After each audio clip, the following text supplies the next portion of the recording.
Around the world, from Los Angeles to South Korea, filmmakers have tapped into organ trafficking as a uniquely horrific subject. Farm out our kidneys, lungs, heart. It's a horror that, unbelievably, exists in the real world. And to players in this game, your body is a collection of products to be stolen or bought on the cheap, and then resold to buyers for astronomical prices. Every day, thousands of people in the world need organ transplants to survive. But some organs don't come from willing donors. Instead, they're stolen, sold, and trafficked. Organ trafficking is a global crisis. It happens in places like China, Colombia, India, and the Philippines.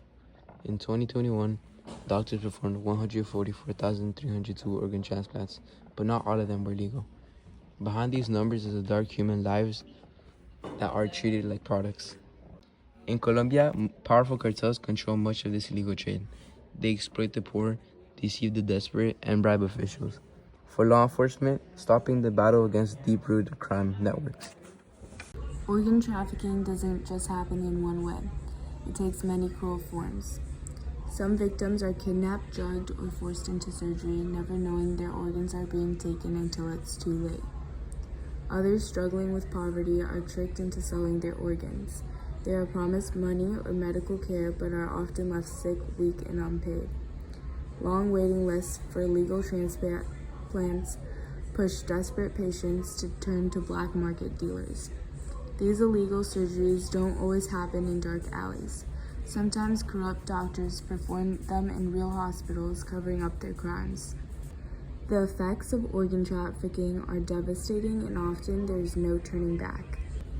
Victims are left with infections, unbearable pain, and life-threatening complications from unsafe surgeries. Those who sell their organs often receive no medical care, leaving them permanently weak or even dying from untreated wounds. Patients who buy organs take huge risks. Many receive poorly matched, infected, or damaged organs, sometimes making their conditions even worse. This is not just a crime, it's a crisis costing thousands of lives. Most countries have banned the buying and selling of human organs, but one country, Iran, has made it legal for its citizens to sell their organs under strict government rules. Even with laws in place, traffickers find ways to continue their business, preying on the vulnerable and exploiting loopholes in weak systems. Some people travel across the world just to buy an organ. This is called transplant tourism. They believe they are helping themselves, but often their actions fuel an illegal and dangerous industry. Many transplant tourists don't realize their knee or liver may have come from a victim of trafficking, someone who is forced, deceived, or left to die after surgery. The illegal organ trade is not just a crime, it's a billion-dollar industry. Every year, it generates between $840 million and $1.7 billion. Traffickers make fortunes while victims are left suffering.